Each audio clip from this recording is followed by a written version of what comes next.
โบสถข่วงแก้วเจ้าทั้งสามวัฏฐานหมื่นเข้าฐานันตระอันวิเศษตัตตินี้ไหวสา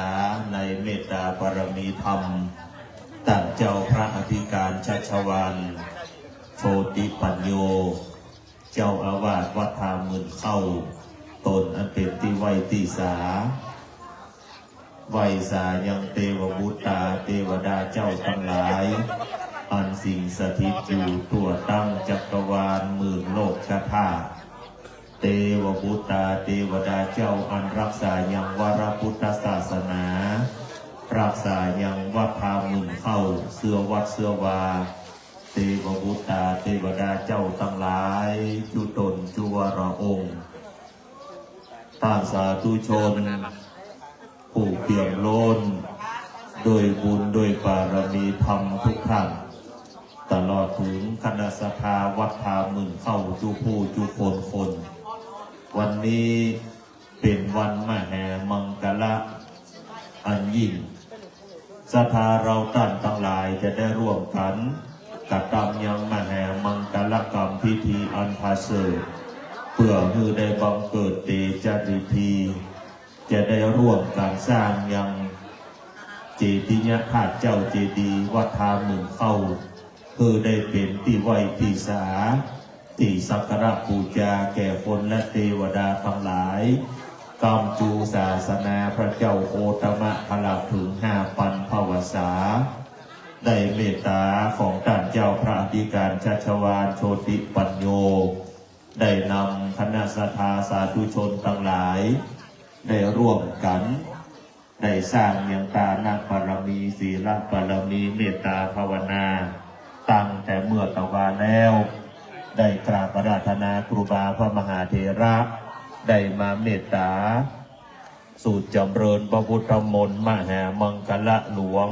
มหาสมัยสูตรเพื่อเป็นการสมโภชยังวัตถุมงคลทั้งหลายอันที่จะได้บรรจุในสัตตมหาสถานในได้วางยังก้อนอิฐเงินอิฐคำวางศิลาฤกษ์ในการสร้างยังพระธาตุเจ้าซึ่งในเจ้าวันนี้ปฐมะแรกเริ่ม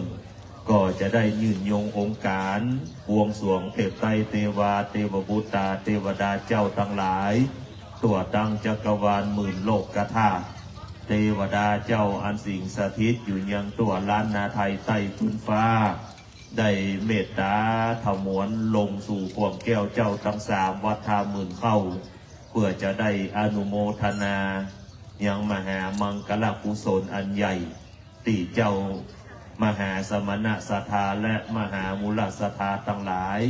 จะได้ร่วมกันกระทำในวันนี้และบัดนี้สมัยการอันเป็นมหามังกละอันยิ่งสัพพมงคลสัพพมิ่งมงคลทั้งหลายจะได้บังเกิดในละวงคงเขตมณฑลข่วงแก้วเจ้าทั้งสามวัดทาหมื่นเข้าเพื่อจะให้ได้บังเกิดความการรุ่งเรืองสะเทืองเมืองมาศโสธการบานงามคือได้สมฤทธิ์กว้างขวางในวัดวาศาสนาวัดทาหมื่นเข้าฐานันตระอันวิเศษเจ้ามหาสมณะสัทธาและมหามูลสัทธาทั้งหลายจะได้ประกอบยังมหามังกลกรรมพิธีอันพาเสริฐวางก้อนอิฐเงินอิฐคำวางศิลาฤกษ์สร้างยังเจดีย์ธาตุเจ้าเจดีย์วัดทาหมื่นเข้าเพื่อให้ได้ประกอบไปด้วยเตจริธีวุฒิระงอกออกบานงามจุ่มเย็นด้วยน้ำฟ้าสายฝนปิจะเข้ากาถั่วงาของปลูกลูกจำคือได้บันคนและทรัพย์ทั้งหลายคือได้อายุมั่นยืนยาวคือได้อยู่ต่างในการรักษาศีลขินตานและเมตตาภาวนาไปถลาบต่อเต้า5,000 ภวสาในปฐมเบื้องต้นนี้เรียนเชิญคุณสุภกิจทองเสมาได้เป็นตัวแทนอุปาสกอุปาสิกาศรัทธาทั้งหลายได้จุดธูปเทียนบูชาอย่างหน้าเครื่องบวงสรวงเรียนเชิญนะครับ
นะโม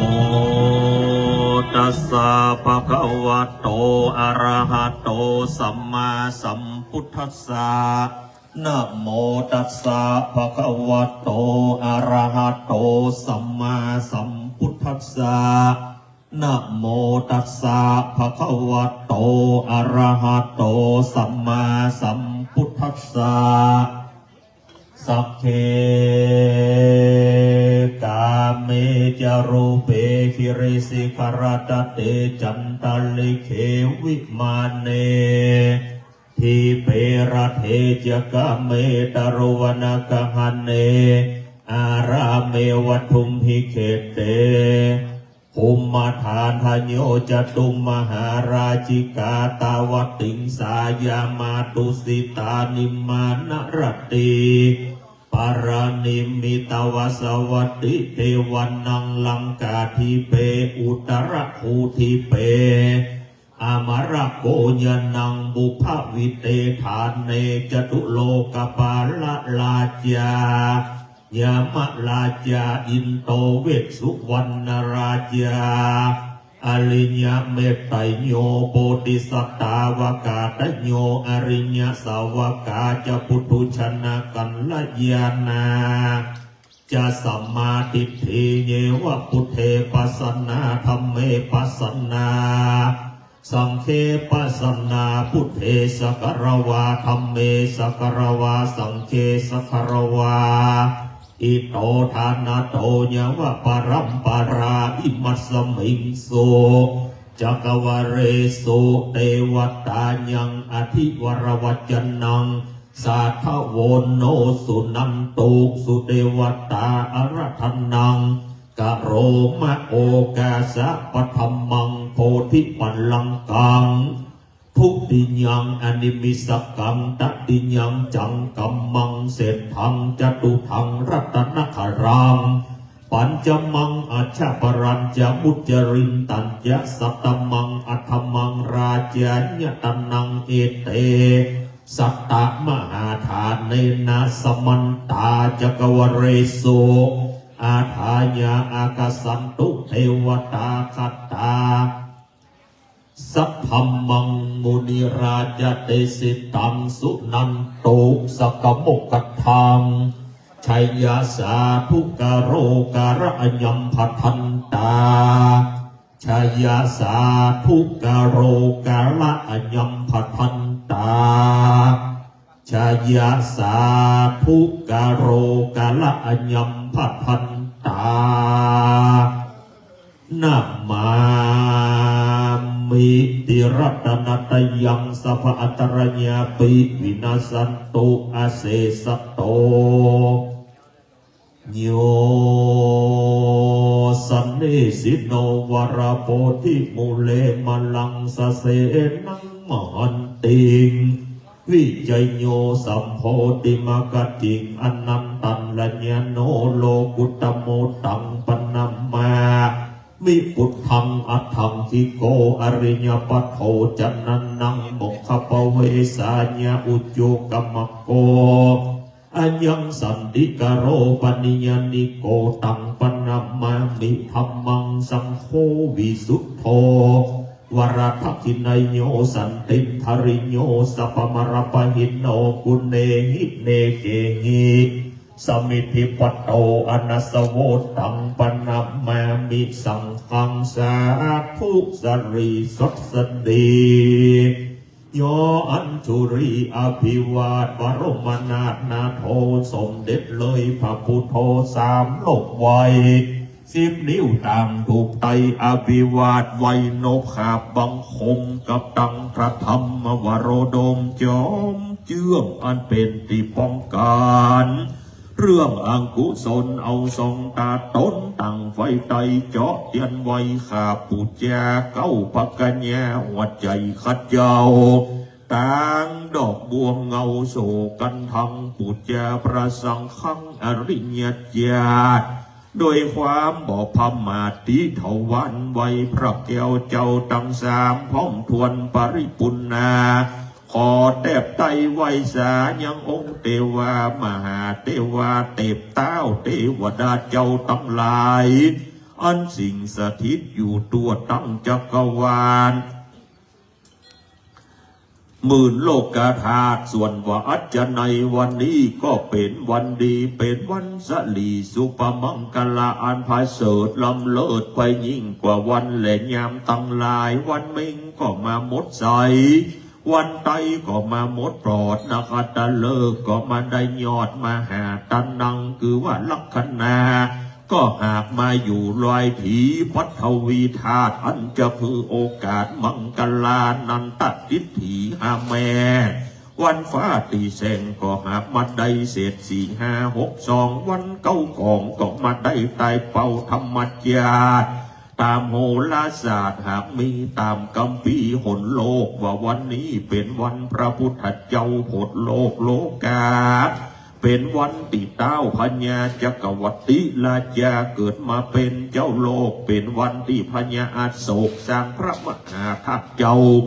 84,000 ปันลังเป็นวันที่พระมหากัสสปะเทระเจ้าแลกสั่งกัญญาณธรรมบ่ฮือตกต่ำกำศาสนาพระพุทธเจ้าเป็นวันที่ทรงปูญญาเท่าแปลงเลือนหลานสาวเจิ้นเอวกาได้เป็นเจ้าแก่ไพรฟ้ามนทีเป็นวันที่ทันนันใจได้เป็นเศรษฐีแตนปอเป็นวันที่เทวบุตรเทวดาคือต่อคนทุกคนทานกำสมปาน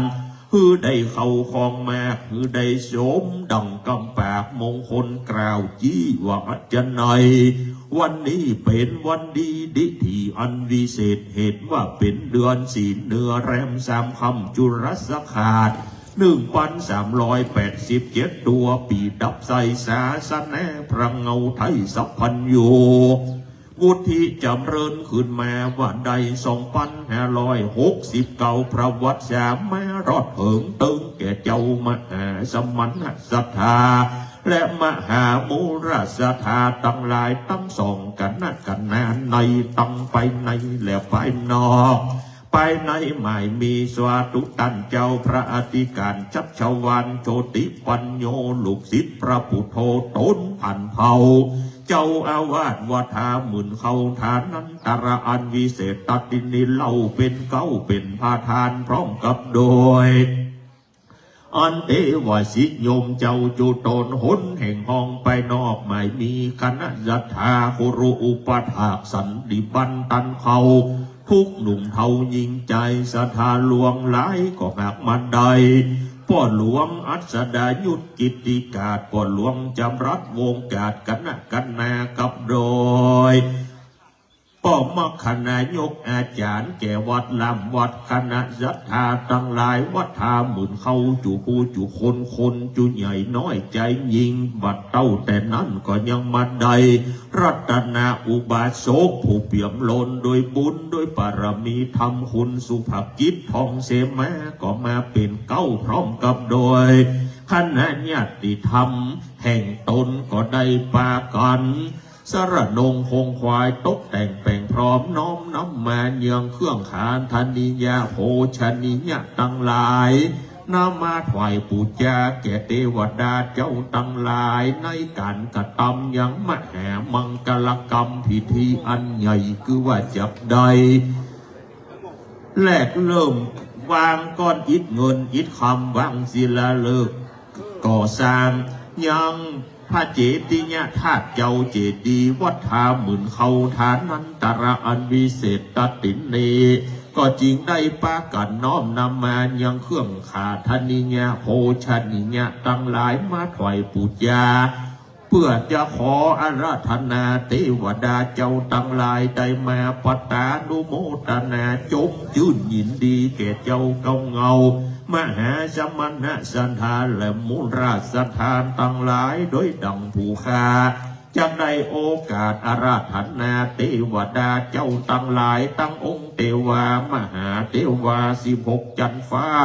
15 จันทร์ดิน14 จันทร์บาดาลตั้งตันเต้ามัคคาวานอินตาธิราชหมื่นโลกธาตุแสนโกฏจักรวาลวาสุรนันตุผลโตเทวสังขโยวรราชนาคาอินตาจะพรหมายัมมาราชาทลันดีจะกุตาศิเลมาปิธานาอาวสาลคาบุพกาลา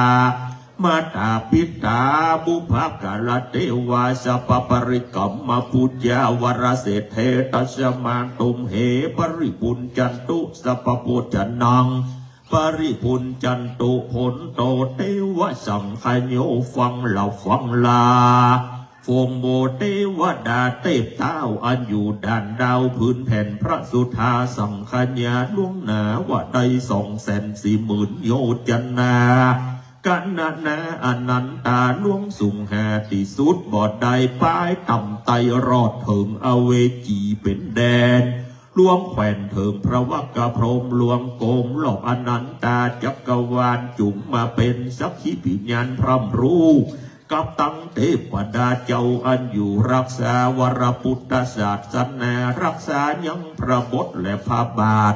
รักษาพระธาตุเจ้าเจดีย์อันรักษายังนาครบุรีบันเมืองฝ่ายไล่นากามเขต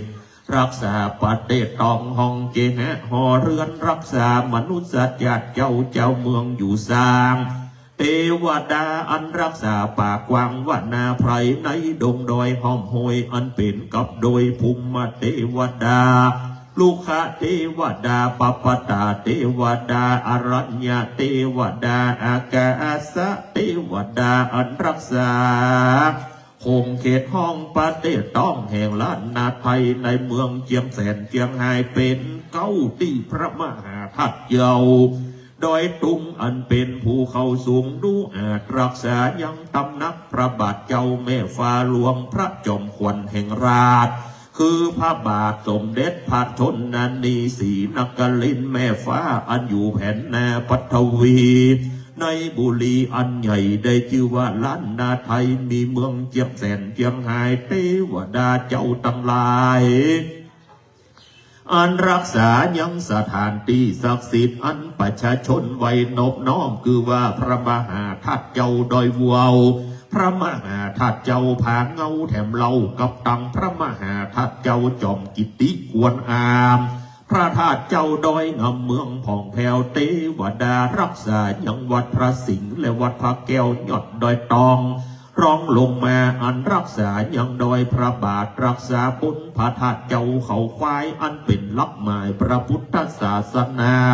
มาแต่ไทยพัดมาตั้งใจคือพระธาตุเจ้าจอมแว่นเมืองผ่านเทวดาเจ้าตั้งหลายอันรักษายังพุทธสถานแคว้นห้องในบุรีเต็ดต้องแห่งภูกำยาวดูสนุกเปิงเป่าขนาดเทวดาเจ้าตั้งหลายอันรักษายังพระธาตุเจ้าโดยต้องเป็นสถานที่คนตั้งของนบนมไว้เทวดาที่รักษายังพระอารามใหญ่คือวัดสลีคมคำตงเอียงเทวดาเจ้าตนรักษายังมหาพุทธลูกฝังองค์ใหญ่คือสารูปแก้วแก่นไทยตนหลวงองค์นั้นใจสามานขอวอนวานดวงพระวิญญาณพระมหาราชเจ้าอันได้สืบเจื้อเผ่าวงลาวมาสร้างเพืองปูกันยาวแต่เก้าทาราบต่อเต้าพญางเมืองพระบุญเรืองตนองค์อาจเจ้าภาษาเมืองฟางกับตังเทวดาเจ้าอันรักษายังเมืองเขลางนครลำปางเมืองใหญ่ที่พระมหาธาตุเจ้าลำปางหลวงกับตังเทวดารักษายังวัดพระแก้วดอนเตากลางเมืองแคว้นยิ่งขอเทวดาเจ้าตั้งหลายอย่าได้ละทิ้งจุ่มจอยเล็งแลเทวดาเจ้าตั้งหลายอันรักษาพระธาตุเจ้าจอกแห่ที่ไว้อันเป็นลักไม้พระพุทธศาสนาใหญ่แห่งโกสัยเทวดาอันรักษายังพระบาทนิ่งเมืองใจแก้วกวางเทวดาที่ป้องปานรักษา ในเขตพลานนานฟ้ามีฤทธิแก่นกาแข็งแรงรักษายังพระมหาธาตุเจ้าแจ่แหงดวงวิเศษรักษาคงเขตนองนันทบุรีขอเจ้าตั้งหลายได้ผ่านนีทราบรู้ได้ช่วยสู้ยู่กับจัดยังภัยพิบัติอันจะมาบังเกิดเพื่อได้ปนเปิกหนีไกลสภาพป่วยภัยอย่าได้มาไกลขอกราบไหว้อาราธนาเทวดาเจ้าตนมีฤทธิเดชอันรักษายังเขตพุทธศาสนายังพระมหาเจติเนธาตุเจ้าองค์วิราชคือพระบรมมหาธาตุเจ้าหริพุนชัยกับตังดวงพระวิญญาณพระสรีนงไวแวนฟ้าพระนางนอลาจามเทวีพระมหาสุขตรสีตนใหญ่ทรงเมตตาใจสามานตนอันใดกระทำการก่อสร้างยังตาตั้งหริพุนชัยขอมือใดภายแผ่แก่ผู้ฆ่าตั้งลายฮือได้อยู่สุขสบายไปนาเทวดาเจ้าตั้งลายอันรักษายังพระพุทธบาทตาพาป่าสร้างงามเวียงเวรุคามกับตังเทวดาเจ้าตั้งลายอันรักษายังอุจุมบพตาหากวันอามตนอันได้จัดแจงคือพระผู้บานลูกเก้าตนภาพดาวบุรีโจลนีเมืองใหญ่คือพระนอไทยคำแดงตนอันได้สร้างแปลงยังล้านนาไทยคือได้เป็นที่อยู่อาศัยขออัญเชิญดวงพระวิญญาณพระเจ้าโจรนีตนปอพระนอแก้วคำแดงตนสถิตแฝงอยู่เฝ้ายังที่แก่งปันเต้าเยียงดาวขอจุได้มาฟังเสียงสามแห่งผู้คากับดังดวงพระวิญญาณพระเจ้าฟ้าคือแหนอันได้สร้างสายัง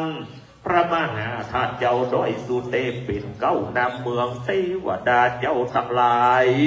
กันว่าได้ยินเสียงแห่งผู้ฆ่าจุ่มได้พร้อมหน้าสู่สมาคมเพื่อได้บังเกิดสัตสดีในการกระทำยังมหามังกรกุศลอันใหญ่คือได้บังเกิดโยกใจญาเทวดาเจ้าอันรักษายังพระธาตุเจ้าจอมตองพระธาตุเจ้าดอยเกิงอันเป็นที่เปิงปโนธรรมเทวดาเจ้าตั้งหลายจุงรับฟังเสียงแห่งผู้ฆ่า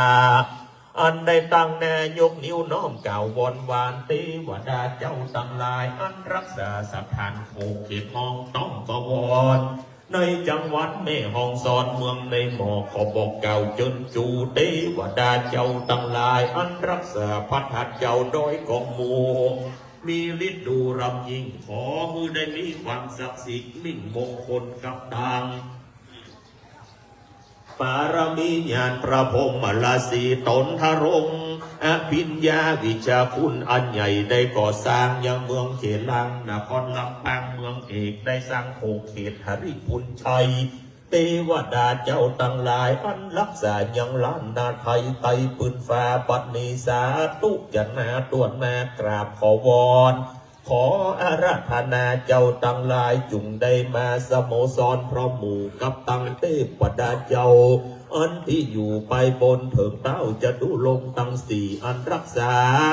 ยังทิสาตีไผ่มันเต้าทัตรธารักษายังทิสาผลวันออกเป็นเจ้ายอดกันตปา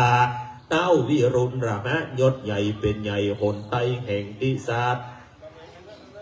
เป็นใหญ่แก่กุมพันใจกาเต้าวิลูปคาเป็นหัวหน้าแห่งนาคน้ำนาคีประจำอยู่ทิศตะวันตกศรีวิลา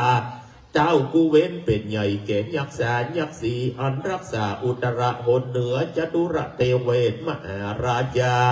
เหนือเวหาสัตพันสรามคำอากาศไตจันตาวติงสา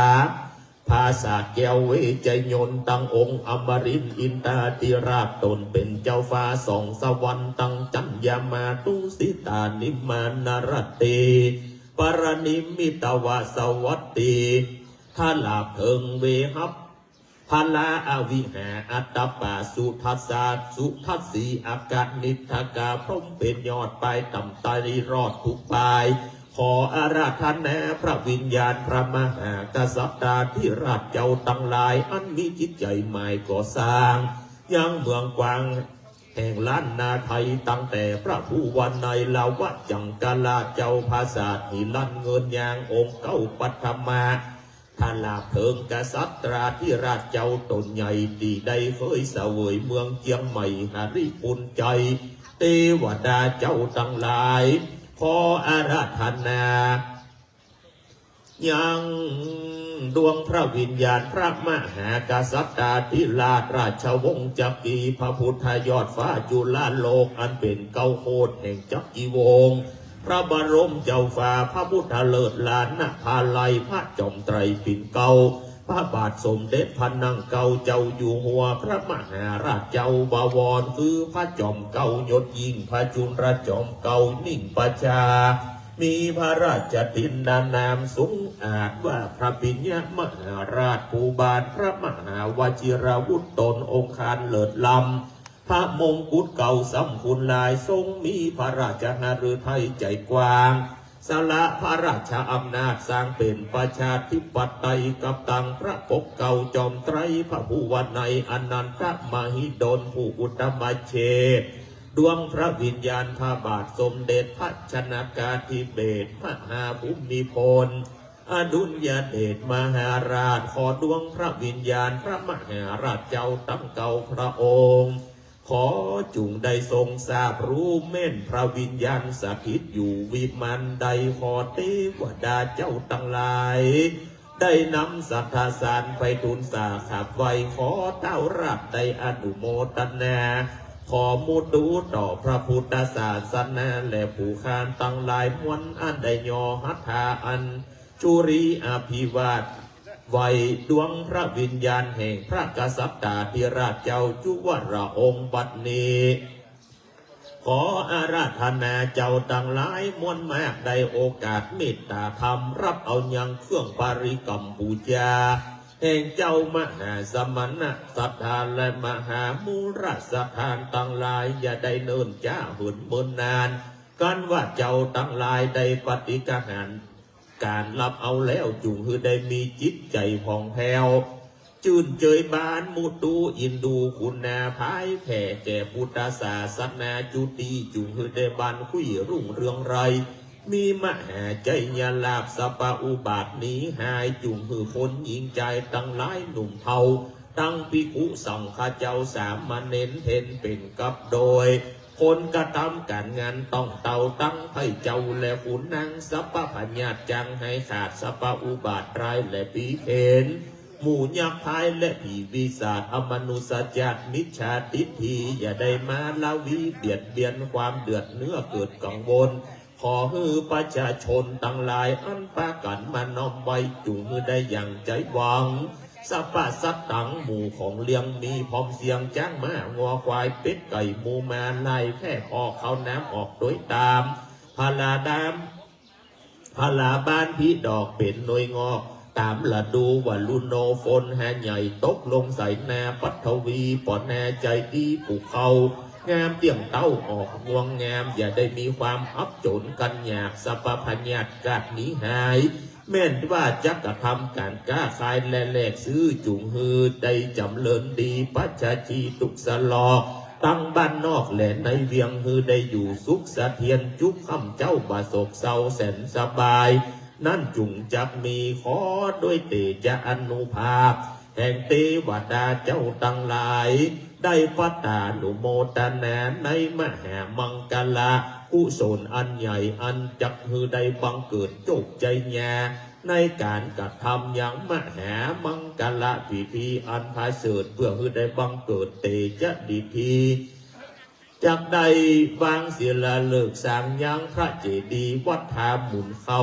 ได้ปริกรรมปูจาเทวดาเจ้าขอจุงฮือได้การกุ่งรุ่งเรืองสะเทืองเมืองมาโสดทาการบานงามตั้งไปในและไปนอกฮือได้สิทธิวุฒิอยู่เย็นเป็นสุขระงอกออกบานงามกว้างขวางในพุทธศาสนาถ้าหมุนเขาฐานนันตระอันวิเศษตัดตินนี้เล่าฮือได้ถึงสุขสามภาการแก่เจ้ามหาสมณะสถานและมหามูราสถาจุผู้จุคนจุใหญ่น้อยใจยิงขอฮือได้สมดังคำคันนิงปันนิทานไฟมักปรารถนาแต่ดีลีแล้วขอจุฮือได้มีรากราภสการ สุขาสวัสดีสักทาไก่ไก่คือได้หลั่งไหลกันมาอ่อนน้อมกินตานบอกขาดมีใจคือได้มากำมาจูได้สร้างยังเจติญะธาตุเจ้าท่าหมื่นเขาคือได้สำเร็จจงดังกำมักกำหาขันนานั่นจุงจะมีเตียงแต่ดีลีเทวเตดูลาเทวดาเจ้าต่างหลายไปบนมีภวกะผมเจ้าเป็นยอดไปต่ำไตมีเตปไตมเหสีมีมหาสมุทรนาตีตากว้างอันเทพดาเจ้าต่างหลายอยู่สร้างวรองค์องค์หลวงโกมมีขอบฟ้าจักรวาลเป็นเขตขออันเจิญเตเวเทพดาเจ้าต่างหลายอันจะมาอยู่พิทักษ์อยู่ระบัดกับตังดวงพระวิญญาณพระมหากษัตริย์ธิราชเจ้าอันได้สืบเชื้อชาติของพระเจ้าลาวะจังกาลาภและราชวงศ์มังลายที่ปัญญาจักกาที่วงราชวงศ์จักรีขอได้องค์กรุณาภายโปรดขมาโตโตสามีเมตตารับยังเครื่องปริกรรมบูชาแห่งเจ้ามหาสมณะสภาและมหามูรัตธาตั้งหลายแล้วขอบารมีญาณแห่งเจ้าตั้งหลายประทานพรชัยอันวิเศษศักดิ์สวาดขอมือไพรฟ้าข้าลาแผ่นดินไทยคือได้อยู่สุขกายสุขใจประกอบไปโดยจะดูราพรชัยทั้งสี่คือมีอายุยืนยาวอยู่ในโลกนี้นานปีมีวันนะสลีใสแจ่มนาคือได้มีสุขเลิศฟ้าสุลาลัยมีพละกำลังเลี้ยวไว้แก่กากำจัดความถอยจ้าฝูงหมู่มันภัยแม่นว่ามูราชสภาตั้งหลายอันได้ปากันมาสร้างยังจีติญะธาตุเจ้า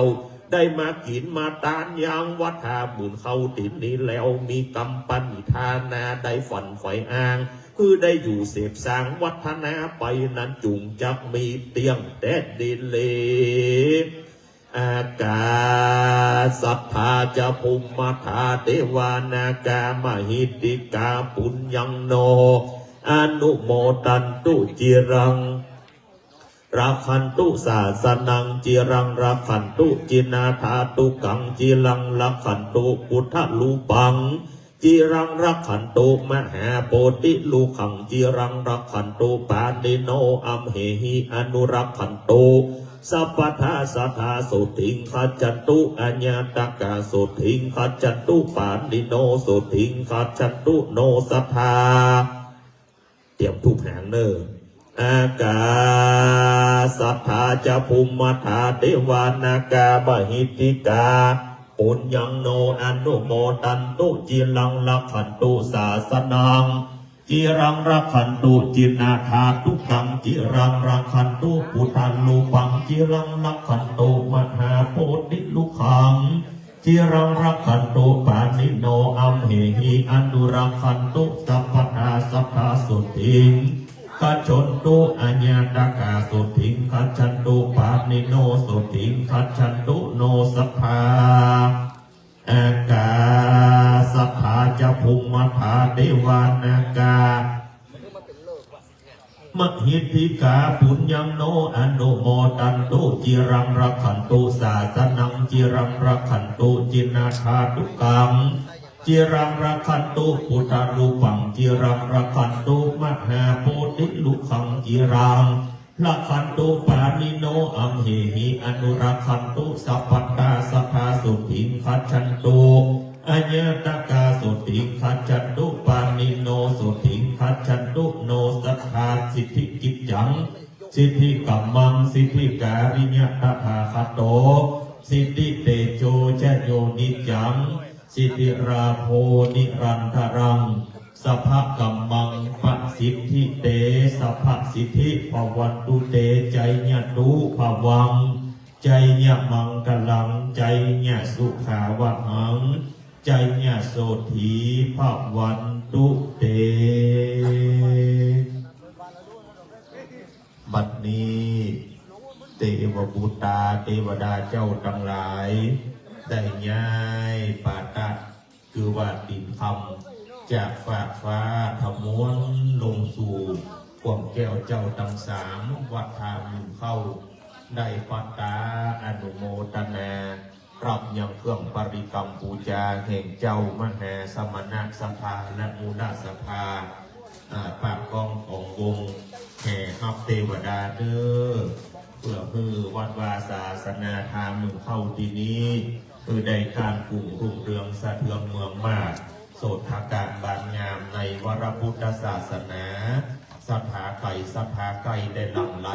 มาอ่อนมาน้อมมากินมาตานคำจูศาสนาคือสร้างอย่างเก่กินแทนข้าเจ้าได้สำเร็จแล้วตัดอกตัดใจสมดับกำลังกำไฟเจ้ามหาสมณสภาและมูลสภามาติดเจ้าภาพเขาได้ร่วมกันสร้างในวันนี้ เ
เ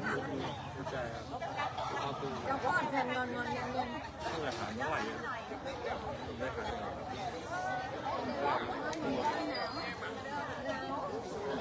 ้าพ่อแทนนอนยัง กำลังถ่ายอยู่ออกมาเลยเรียกผ่านถ่ายรถไทยว่า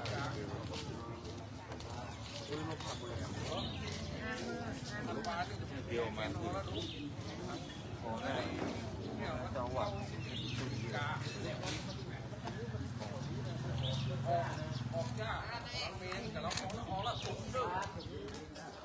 ถ่ายได้สักทีครับผมเสียลมมันไหลมันคุ้มไปเลยขี้เลย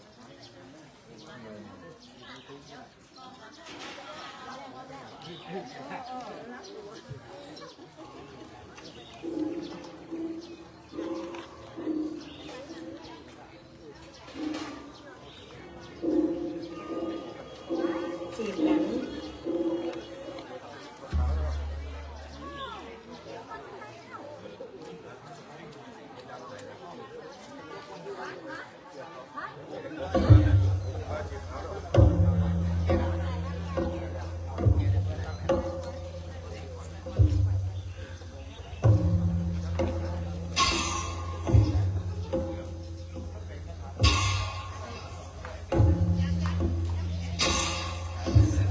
ข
Thank you.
จะบอกวันนี้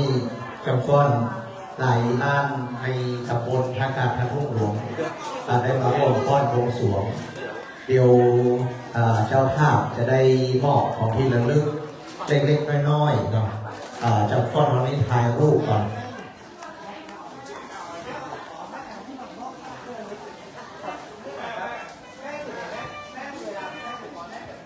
สองแถวเลย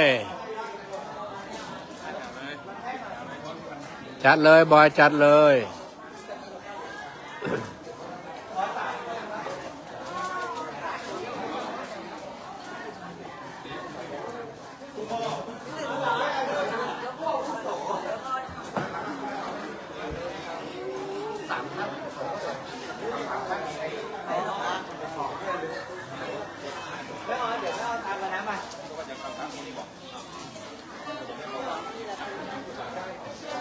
อันนี้นางรำเมืองการ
ช่างภาพได้ถ่ายรูปแล้ว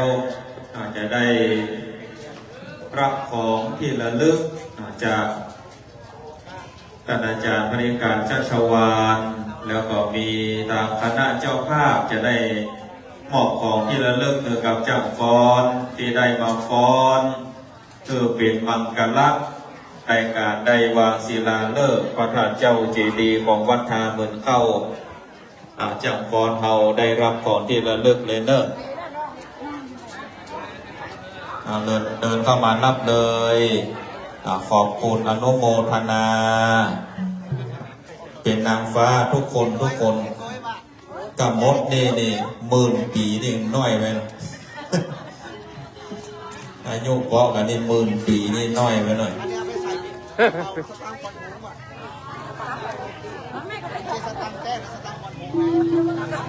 รับก่อนที่ระลึกเลยเนอะรับก่อนที่ระลึกเลย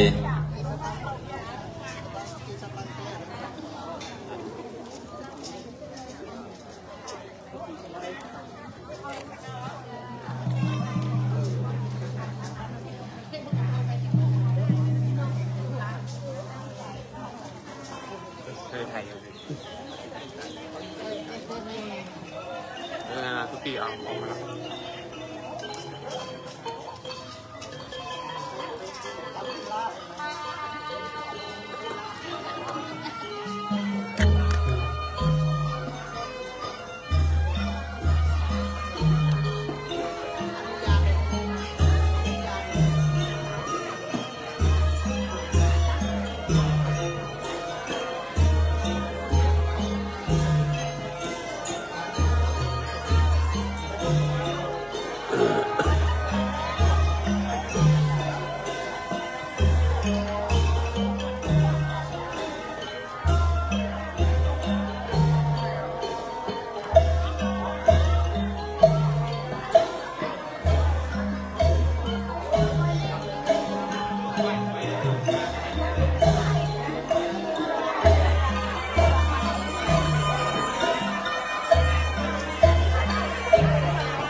วันนี้เราจะได้มีการสืบโบราณจาตา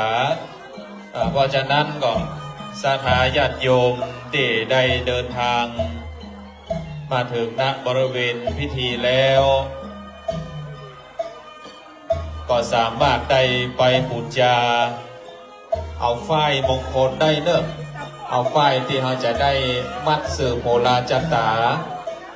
เรามาบอกกันว่าฝ้ายนี่ไปบูชาที่ไหนตัดใดแต่ว่าการบูชานั้นเนี่ยทำตามกำลังศรัทธาเนอะคนละเล็กคนละน้อยเพราะฉะนั้นก็ทางคณะกรรมการวัดท่าเหมือนเขาตั้งจุดบูชาฝ้ายอยู่ที่ไหนตั้งใด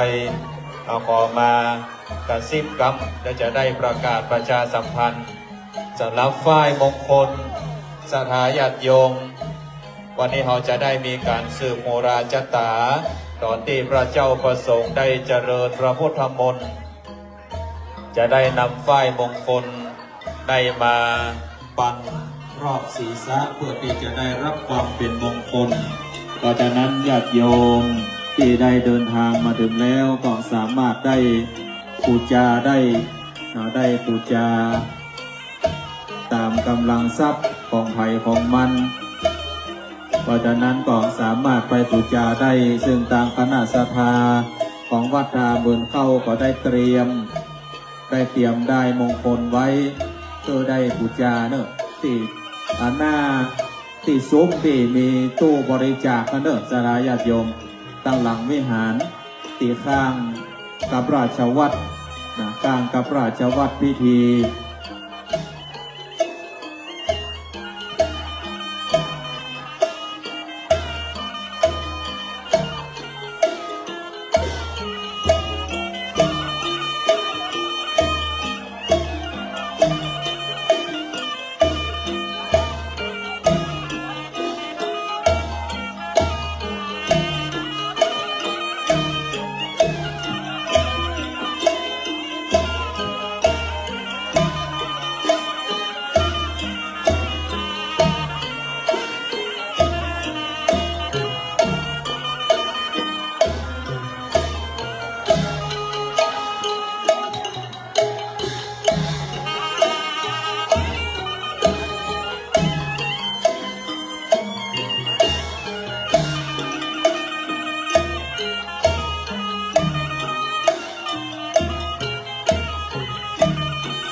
ทดสอบ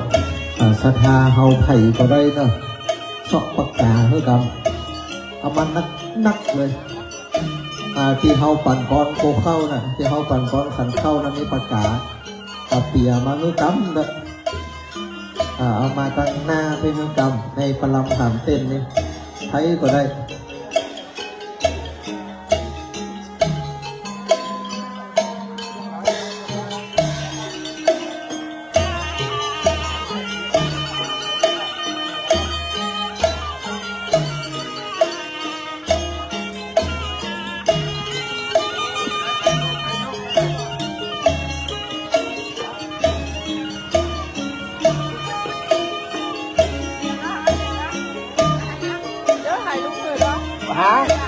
3 บาทเด้อ3 บาท